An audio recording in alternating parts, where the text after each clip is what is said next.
Good day students, ang tatalakayin natin ngayon ay patungkol sa Republic Act 8491.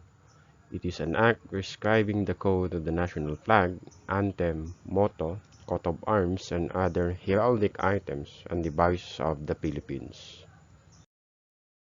At the end of this module, you will be able to familiarize the provisions of this act, understand the implementing rules and regulations of RA 8491, understand more about the Philippine flag. So section 1 is the short title. This act shall be known as the Flag and Heraldic Code of the Philippines. Next is section 2, the Declaration of Policy. Nakasaad sa batas na ito yung ating pagbibigay pugay at pagbibigay galang at all times sa ating watawat, sa ating pambansang awit at sa mga iba pang simbolo na siyang sumasalamin sa ating mga tradisyon and which express the principles of our sovereignty and national solidarity. Then yung mga heraldic items and devices, so ibig sabihin ng mga ito yung mga symbols ng bansa natin. Ito yung mga symbols ng ating pagiging Pilipino. Example ng mga heraldic items ay yung mga nilalagay na maliliit na flag ng mga government officials doon sa kanilang collar, doon sa collar ng kanilang damit. Yun yung heraldic items na tinatawag. No? So yun yung mga examples, mga patches, mga insignia, yun yung mga symbols. And devices shall seek to manifest the national virtues and to inculcate in the minds and hearts of our people na maging proud tayo sa ating native land. So again, ang heraldic items, yan yung symbol na it aids the establishment of our authenticity bilang mga Pilipino. It aids in the establishment of our ownership, authorship, place of origin, and dating of objects of daily life, works of art, books, and manuscripts. So, yan yung mga heraldic, yan yung ini-establish ng mga heraldic items and devices. So, sa batas na ito, nakasaad din yung ating pagrespeto at pagbibigay, pagpapakita ng pagmamahal sa ating watawat at pambansang awit. At yung tamang paggamit ng ating national motto at yung ating coat of arms and other heraldic items and devices. Next is section 3, definition of terms. So these are the terminologies used in these rules. Una, military. Ibig sabihin, all the branches of the armed forces of the Philippines, including the Philippine National Police, the Bureau of Jail Management and Penology, and the Bureau of Fire Protection. Letter B, we have piston. Ibig sabihin, to hang in a curve shape between 2 points as a decoration. Next is the national flag. Ito yung pinakasimbolo ng ating bansa. So, ito ay ginagamit mapalupa man or sa dagat ng mga nasa publiko, mga pribado at mga kasandulahan natin. It shall refer to the flag or any other design na pagpapakita na ito yung ating national flag. The next is the fly. It is the part of the flag outside the hoist or length. Next, symbol. Any conventional sign that shows man's achievement and heroism, identification, authority, and a sign of dignity. Then yung half mast. Ito ay ginagamit sa yung ating watawat ay nilalagay at the middle. It is the lowering of the flag to the middle of the pole. Then next is the hoist. It shall mean the part of the flag near the staff or the canvas to which the halyard is attached. Next is the inclement weather, when there is a typhoon signal raised in a locality. Next is the national anthem. Of course, this is entitled Lupang Hinirang. So, we have official residence. It shall mean the Malacanang. Yan ang official residence ng ating Pangulo. No? And other government-owned structures where the President resides. Okay, next, we have places of frivolity. Shall mean places of hilarity marked by or providing boisterous merriment or recreation. Then the last one term is the institute. It shall mean the National Historical Institute. In the Philippines, we have the National Historical Commission of the Philippines na siyang nangangasiwa sa mga bagay na ito. Next, yung imahe dito. Papakita natin yung mga parts ng ating Philippine flag. Of course, yung nasa pinakaitaas, ito yung tinatawag nating ornament or pinyal. Then, yung mga edges ng flag natin, ito ay tinatawag na ply. Then, ito naman yung ply end. Next, ito yung ating halyard. Ito ay tumutukoy doon sa tali, na siyang dito naka-attach yung ating watawat. So, this is called halyard. Ito naman yung hoist. This is the hoist. Nasa pagitan or nasa gitna. Yan. So, let's proceed to the chapter 1, the national flag. In section 4, the flag of the Philippines shall be blue, white, and red with an 8-rayed golden yellow sun and 3 5-pointed stars as consecrated and honored by the people, as we can see in the image. Next, hoisting and display of the national flag. Hoisting meaning to say it is an act of raising or lifting. Ito yung pagtataas sa ating watawat. Next, section 5, ang ating watawat ay kailangan ma-display, maipakita sa mga sumusunod na lugar like public buildings, official residences like Malacanang, public plazas like Luneta, and institutions of learning, mga universities sa bansa natin, every day throughout the year. Next, in section 6, the flag shall be permanently hoisted, permanent na nakataas, day and night, in front of the following places like Malacanang Palace, sa Congress of the Philippines Building, sa Supreme Court, sa Rizal Monument in Luneta, Aguinaldo Shrine in Kawit, Cavite, Barsoain Church in Malolos, Bulacan, the Tomb of the Unknown Soldier, sa Libingan ng mga Bayani, sa Mausoleo de los Veteranos de la Revolucion, at lahat ng ports, airports, like MIA, lahat-lahat yan. Kailangan nakataas yung ating Philippine flag. So, ito yung mga places na tinutukoy sa section 6. So, kailangan yung ating watawat dyan sa mga lugar na yan na nabanggit ay permanenteng nakataas yung ating watawat.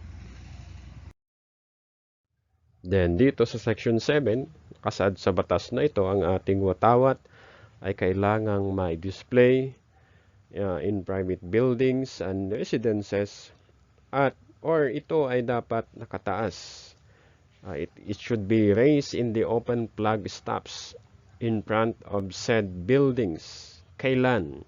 Una, on April 9, araw ng Kagitingan. May 1, Labor Day. May 28, we have the National Flag Day to June 12, Independence Day. Then last Sunday ng August, which is the National Heroes Day. Then November 30, ang ating Bonifacio Day.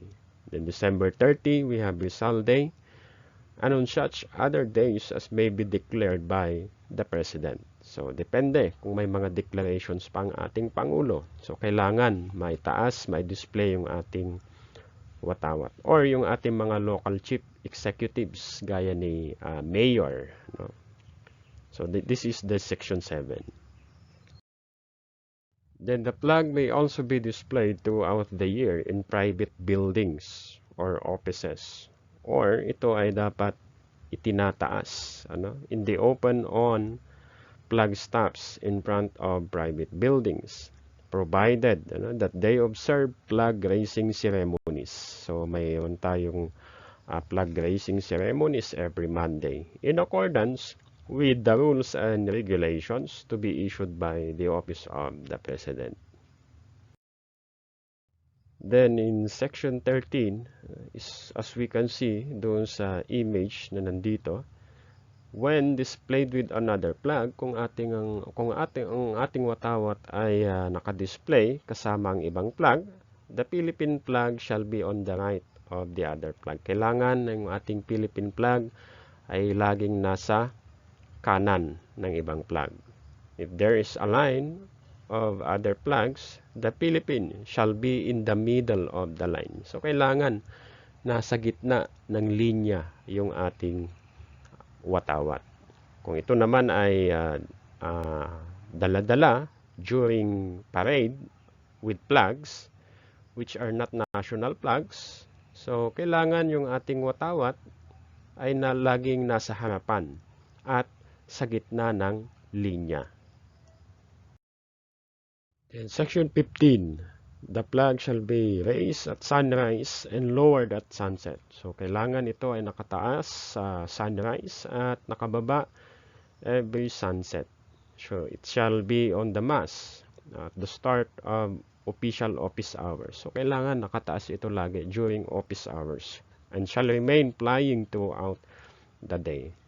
Then, in the case of inclement weather or sama ng panahon, halimbawa may bagyo, the national flag shall not be raised in inclement weather. Hindi ito dapat maitaas kung sakaling may sama ng panahon. Ngunit kung ito naman ay nakataas na, kailangan ang national flag natin shall not be lowered for the whole day. Next, we have conduct of flag raising ceremony. Then in section 18, nakasaad dito that all government offices and educational institutions like universities shall henceforth observe the flag raising ceremony every Monday morning. Then we have flag retreat every Friday afternoon. So yung pagbaba ng ating flag. Then kasabay nito yung pagtugtog ng ating pambansang awit. Next is section 21. So ito yung kailangan natin gawin bilang mga Pilipino as a sign of respect sa ating Philippine flag. During the flag raising ceremony, ang assembly kailangan nakatayo. Information raising the flag at the moment na napakinggan natin yung unang nota pa lang ng ating pambansang awit, lahat ng tao kung saan ginaganap yung flag raising ceremony shall come to attention. Mga moving vehicles shall stop, kailangan nilang huminto. Then lahat ng tao or tayo during flag ceremony, kailangan yung ating kanang kamay ay nasa ating dibdib. Then in the case of military, the Philippine National Police, lahat, security guards, citizens military training uniforms, kailangan sila ay nakasaludo. It should be completed upon the last note of the anthem. Next, in section 22, habang binababa yung ating flag, ito, kasabay nito yung ating anthem. Sabay sila dapat. It should be lowered solemnly and slowly hanggang sa matapos yung pinakahuling nota ng ating national anthem. So, kailangan sabay. Hindi pwedeng mauna yung flag, hindi pwedeng mahuli yung national anthem. So, kailangan sabay sila. Next, we have the half mast o yung pagbaba ng ating flag at the middle of the flagpole. So, in this section, the flag shall be flown at half mast as a sign of mourning bilang pagluluksa, simbolo ng pagluluksa on all buildings and places where it is displayed, as provided for in this act on the day of official announcement of the death of any of the following officials. So, ang half mast ay ginagawa kung may namatay gaya ng Pangulo or dating Pangulo. Naka-half-mast ang ating Philippine flag for 10 days. The letter B, kung sakaling namatay yung Vice President, the Chief Justice, the President of the Senate, and the Speaker of the House of Representatives. Ang flag naman ay naka-half-mast for 7 days. Letter C, other persons to be determined by the Institute for any period less than 7 days. So, halimbawa, namatay yung Cabinet Secretaries ng ating Pangulo, Associate Justice of the Supreme Court, members of the Senate, yung mga senators natin, and House of Representatives, yung mga congressmen natin, the Chief of Staff of the Armed Forces of the Philippines, and the Director General of the Philippine National Police. Ang Philippine flag ay naka-half-mast for 5 days. Then 3 days naman sa mga head of national government agencies, including government-owned and controlled corporations and government financial institutions. 3 days din sa mga commanding generals of the Philippine Air Force and the Philippine Army and the flag officer in command of the Philippine Navy. Next, 3 days din na naka-half-mast ang Philippine flag in case na namatay yung governor, yung vice, and city and municipal mayor, city and municipal vice mayors. Next, we have the members of the Sangguniang Panlalawigan, Sangguniang Panlunsod, Sangguniang Bayan on the day of interment. Then, sa mga barangay chairman and barangay councilmen, on the day of interment, sa mga former national or local government officials, appointive or elective, na elect man or inappoint. No? So we have regional directors, superintendents, supervisors, principals, teachers, and other school officials.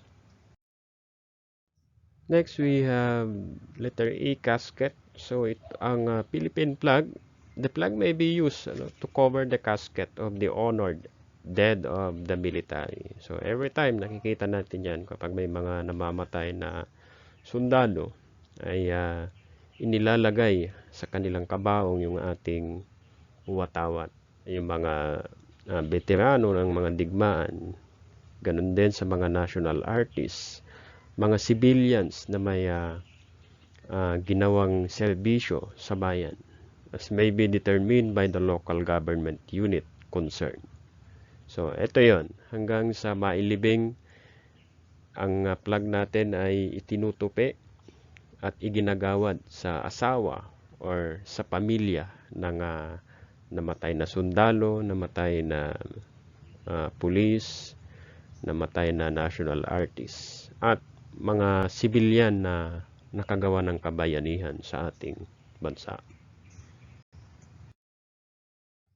Next, we have the pledge to the flag under section 25. So, the following shall be the pledge of allegiance to the Philippine flag. Ito yung panunumpa natin sa ating watawat. Ako ay Pilipino, buong katapatang nanunumpa sa watawat ng Pilipinas at sa bansang kanyang sinasagisag na may dangal, katarungan at kalayaan, na pinakikilos ng sambayanang makadiyos, makatao, makakalikasan at makabansa. Then such pledge shall be recited habang nakatayo at nakataas yung kanang kamay. Okay? Sa mga individual naman na may hindi pwedeng makisali sa Pledge of Allegiance dahil sa kanilang relihiyon, again, they shall remain standing.